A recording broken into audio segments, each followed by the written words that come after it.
In 1979, one of country music's greatest voices was watching his career disappear.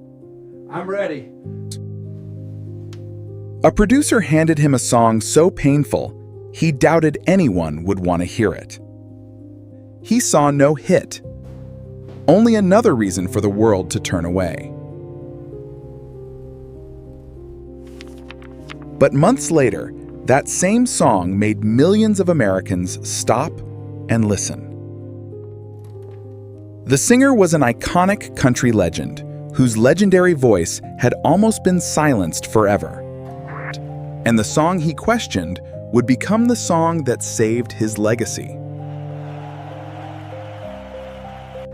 By the late 1970s, this legendary artist was already considered one of country music's greatest voices. Behind the applause was a man losing control of his career and his personal life. Take a minute, buddy. We can try it again later. Concerts were missed, confidence had faded, and many believed his best years were already behind him. Then, almost unexpectedly, a single song arrived, carrying a quiet spark of hope. It offered no promises of easy success, but instead, a deeply heartbreaking story.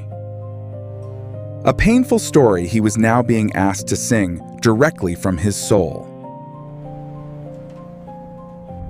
And suddenly, everything began to change as the forgotten road opened up before him. The tape reels begin to spin, and he closes his eyes, ready to sing.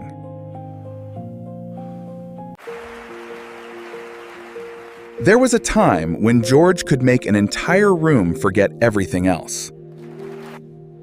His voice carried loneliness and heartache, as if every word had already happened to him.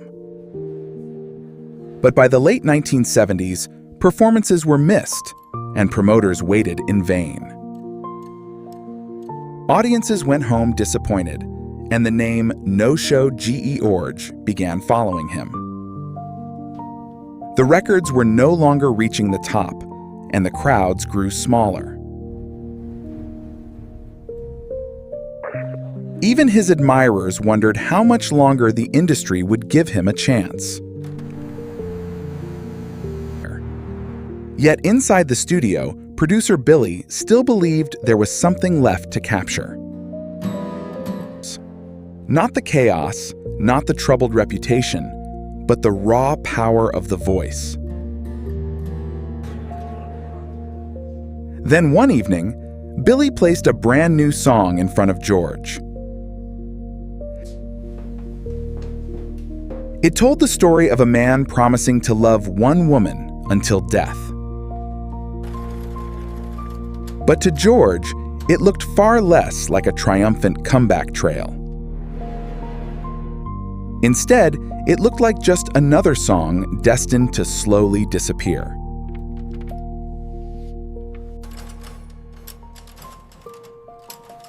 The song had been written by Bobby Braddock and Curly Putman. Its story was brutally simple: a man abandoned by the woman he loved. Years passed. He kept her letters, and he kept her memory. And he kept insisting that one day he would finally stop loving her. Only at the end did the truth of the story become clear. The day he stopped loving her was the day he died.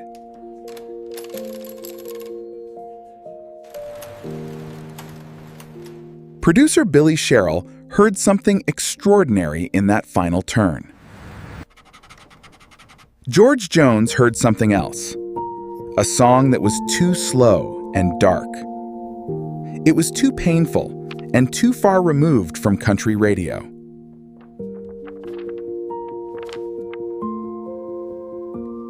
He doubted it could ever become a hit at the time. But Sherrill was not looking for a safe record.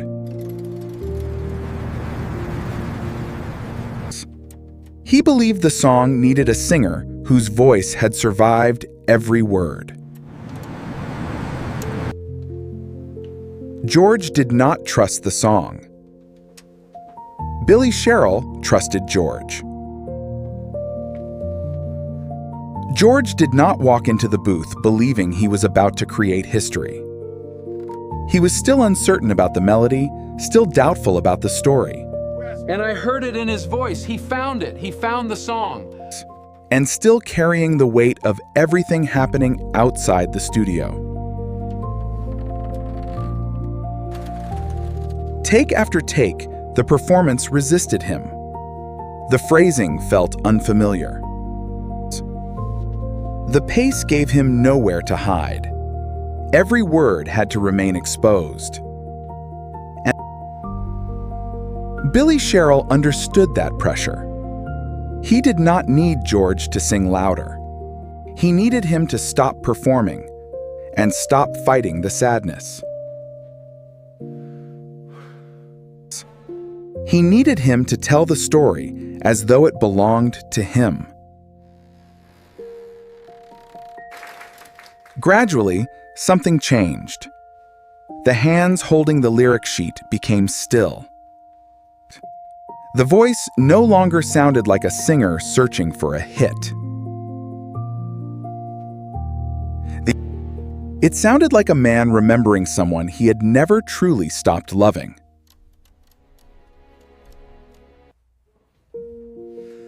When the final passage ended, nobody immediately reached for the talkback button. For a few seconds, the only sound in the studio was the tape still turning. They had finally captured the song. But its true emotional power had yet to be understood.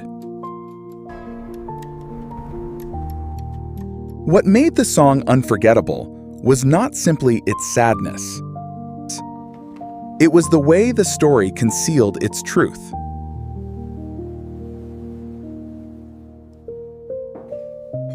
We are led to believe that time has done what heartbreak could not. That perhaps the man at the center had at last stopped loving her. But the final turn of the melody changes everything. He did stop loving her, only because his life had ended. In that moment, every earlier promise becomes more painful.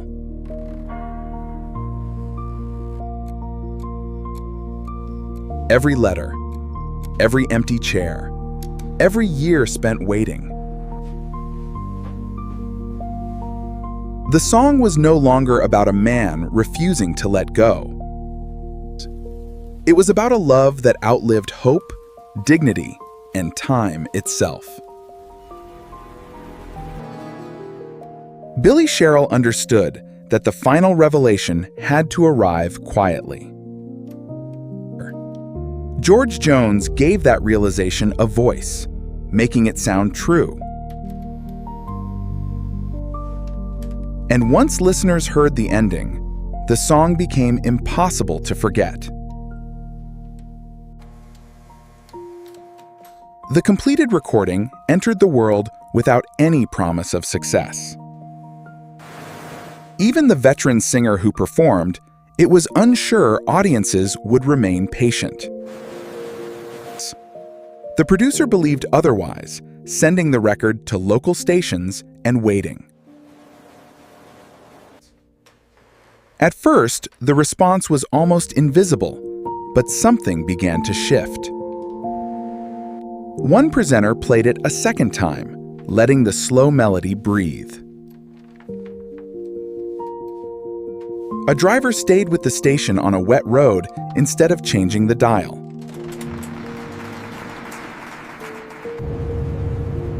In a roadside diner, a waitress stopped beside a table to listen closely.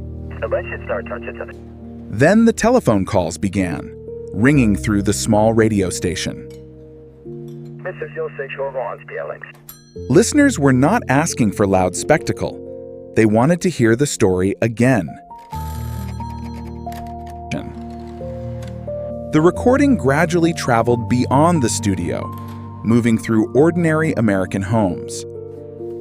Week by week, the anonymous strip representing the record moved steadily upward. We've got news, John. The venues are selling out. The audiences began returning, and the empty seats in the venues disappeared. The singer who believed his strongest years were behind him stood waiting. What began as a doubtful studio session had become an unexpected second chance.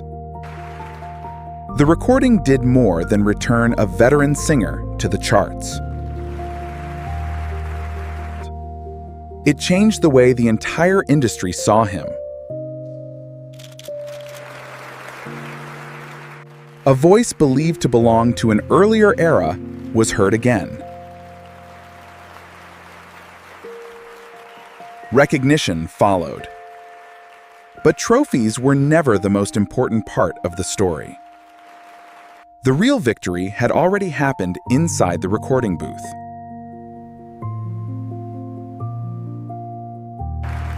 A singer who lost control had found a performance honest enough to listen. The recording proved that a comeback did not always require a new image. It did not require speed, spectacle, or following the latest trend. It required the right story and a voice willing to stop hiding.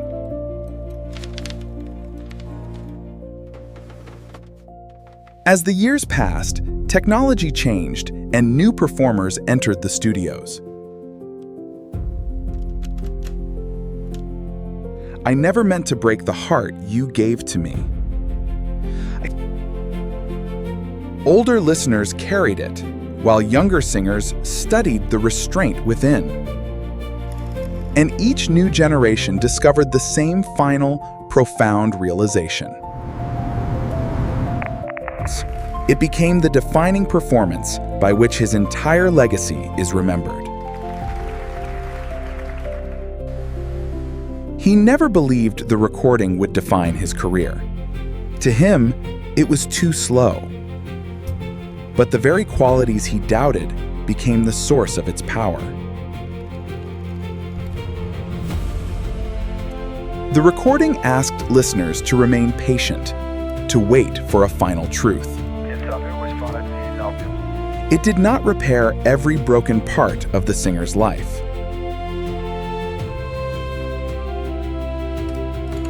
But it reminded the world of something that had nearly been forgotten. Decades passed, yet listeners continued returning to that same final revelation. Not because the recording reached the top, but because it had power. Instead, it became the reason his voice would never disappear.